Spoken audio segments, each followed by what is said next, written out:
Jim Irish, CEO of MobileTrac, says that challenges to used vehicle sales are mounting, like shrinking auction inventories and rising prices, but he says that dealers who are proficient with pricing and values can stay successful.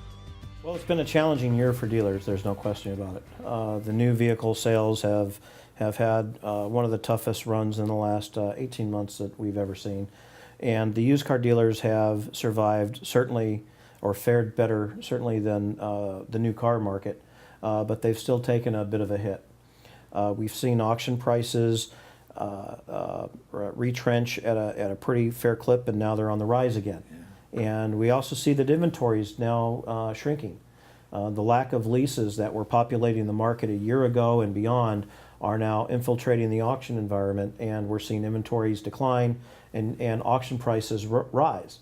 And the used car industry is obviously fearful that they'll not be able to have the turns that they've had in prior years because of this price elasticity issue that is now invading the marketplace.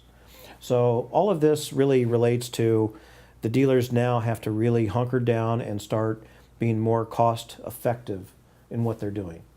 They need to buy clean cars. They need to be more proficient at finding out what the value of those cars are and what the fair advertised price is.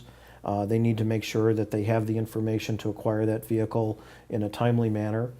And as that relates to the vehicle history industry, you know, the pricing models for AutoCheck and Carfax and us, Instavan, division of MobileTrac, are all very, very different.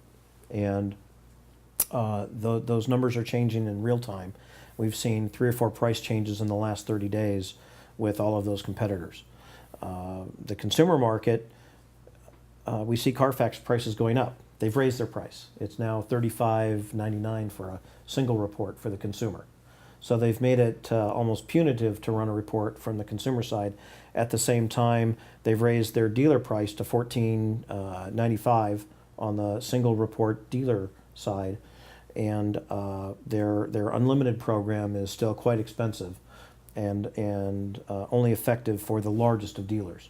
The smaller dealers, it becomes a huge cost barrier to getting the information that they really need in today's marketplace to be an effective dealer.